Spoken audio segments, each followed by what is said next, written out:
Assalamualaikum warahmatullahi wabarakatuh. Di sini kami dari kelompok 2 ingin menampilkan video praktek konseling dengan judul Mengurangi Rasa Takut dalam Berbicara Ketika di Depan Umum. Selamat menyaksikan. Dadah. Pose with the fans.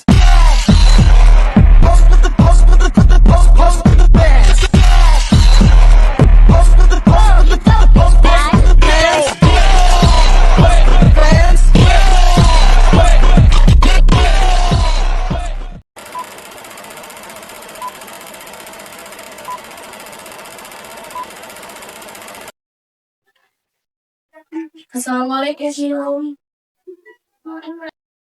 Waalaikumsalam, silakan masuk.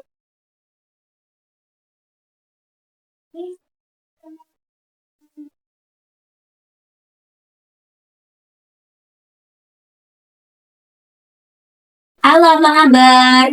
Alhamdulillah, baik Ibu. Gimana kabar Ibu? Alhamdulillah, baik juga.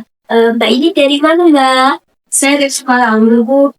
Oh, dari Sukarame. Baik. Ada pepatah mengatakan ya Mbak ya, jika tak kenal maka tak alung. Baik, mungkin dari saya terlebih dahulu ya Mbak. Izinkan saya memperkenalkan diri, nama saya Dinda Rahma Wulandari. Di sini saya sebagai host. Silakan Mbak. Perkenalkan, nama saya Abu Fazarul Marahanis. Saya dari Mahasiswa PKPI. Oh, Mbak dari mahasiswa PKPI ya? Iya, betul. Kuliah di mana Mbak? Kuliah di INRI Bu. Oh, di INRI di Badan Lampung ya? Iya Bu. Iya, gimana Mbak perasaannya hari ini? Alhamdulillah, baik Bu tadi. Agak sedikit. Iya, apa Mbak? Itu wajar. Lagi kita kan baru pertama kali ketemu, ya kan? Iya, Bu. Baik, sebelum kita masuk pada hari ini, saya memiliki peraturan-peraturan ya Mbak. Dalam masjid ini memiliki peraturan yang pertama itu Mbak boleh menceritakan apapun pada saya tanpa adanya rasa takut. Anggap saja saya ini sebagai teman Mbak Afifah. Jadi Mbak Afifah itu jangan tegang, Mbak Afifah harus relax.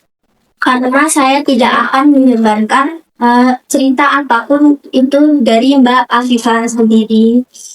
Sebelum kita mulai, yang terakhir itu juga ada kita memiliki waktu untuk konseling itu 45 menit. Apakah udah dimengerti Mbak Afifah?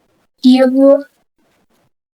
Oke, baik Mbak Afifah. Bisa Mbak Afifah ceritakan itu keresahan pada akhir-akhir ini Mbak Afifah? Keresahan saya hari Minggu, saya akan bicara jelas. Oh, jadi Mbak Afifah ini takut ya jika berbicara di depan banyak teman-temannya? Iya Bu, betul sekali. Oke Mbak Afifah, mari kita terapkan tujuan konseling ini. Jadi, apakah Mbak Afifah ingin mengurangi rasa tegang, rasa tidak percaya diri saat Mbak Afifah itu berbicara di depan teman-teman Mbak Afifah? Iya Bu, ini tujuan saya lagi. Saya ingin mengurangi rasa takut saya, minimal tidak membentangkan bicara di depan teman-teman saya. Jadi tujuan kita pada konseling hari ini yaitu saya akan membantu Mbak Afifah untuk mengelola rasa takut Mbak Afifah agar Mbak Afifah itu lebih pede untuk berbicara di depan teman-teman Mbak Afifah. Iya Bu, saya mau banget. Jadi apa sih yang terlintas di pikiran Mbak Afifah sehingga Mbak Afifah itu merasa takut untuk berbicara di depan teman-teman Mbak Afifah? Saya tahu ditertawakan Bu, saya juga bisa apa-apa. Jadi pikiran otomatis Mbak Afifah yaitu Mbak Afifah ditertawakan dan dianggap salah ya? Iya Bu, betul. Oke, mari kita hubungkan ya Mbak Afifah. Jadi ketika Mbak Afifah itu berpikir bahwa Mbak Afifah itu takut ditertawakan, bagaimana perasaan Mbak Afifah? Ya Bu, Mas. Saya lupa. Dan apa yang terjadi dengan perilaku Mbak Afifah? Iya Bu, saya menghindar. Bahkan saya pernah Bu untuk pura-pura sakit supaya tidak presentasi di kelas.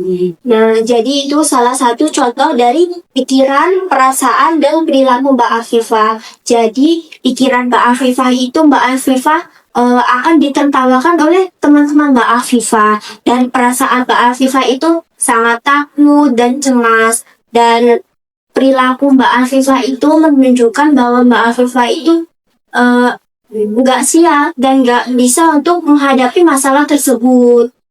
Iya Bu, betul. Oke, mari kita hubungkan pikiran Mbak Afifah tersebut ya Mbak. Jadi, apakah setiap kali Mbak Afifah berbicara orang selalu menertawakan Mbak Afifah? Enggak juga sih Bu, ada yang menertawakan presentasi saya juga. Jadi ada bukti kan Mbak bahwa tidak semua orang itu mentertawakan Mbak Afifah. Apa sih Mbak pikiran alternatif yang lebih realistis dalam pikiran Mbak Afifah itu sendiri? Mungkin tidak semua orang fokus pada peran saya. Ada beberapa orang yang fokus pada presentasi saya saat itu. Nah, bagus untuk Mbak Afifah. Itu adalah pikiran yang seimbang. Iya Bu. Oke, Mbak Afifah. Jadi untuk melatihnya, Mbak Afifah bisa menggunakan teknik bertahap, yaitu misalnya minggu ini Mbak Afifah berbicara dengan teman dekat, lalu minggu berikutnya Mbak Afifah bisa berbicara di dalam kelompok kecil, dan begitu seterusnya. Iya Bu, saya akan mencobanya. Nah, selain itu Mbak Afifah bisa gunakan teknik pernapasan agar tubuh Mbak Afifah atau diri Mbak Afifah itu bisa lebih rileks. Jadi tugas rumah Mbak Afifah bisa coba tuliskan pikiran otomatis yang muncul sebelum Mbak Afifah berbicara. Lalu Mbak Afifah bisa gantikan pikiran tersebut ganti dengan pikiran alternatif yang lebih realistis. Selain itu, Mbak Afifah bisa juga melakukan latihan di depan cermin, yaitu 2 menit setiap hari. Ibu bisa sanggup. Baik, saya senang jika Pak Afifah bisa melakukannya. Jadi, hal apa yang paling bermanfaat bagi Mbak Afifah? Saya sadar bahwa pikiran aku ada di diri saya sendiri. Padahal rasa takut itu bisa diganti dengan hal-hal positif yang dilupakan. Bagus banget itu Mbak Afifah. Jadi itu langkah awal yang Mbak Afifah dapatkan ya. Iya Bu.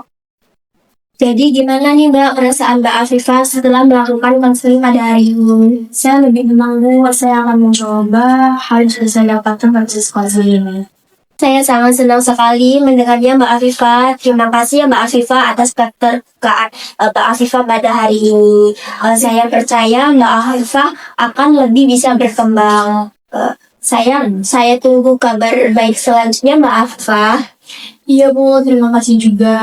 Saya sangat senang dan saya akan lebih semangat untuk berbicara di kelas. Sama-sama Mbak Afifah, sampai jumpa kembali. Yeay Bu. Silakan Mbak Afifah, saya akan.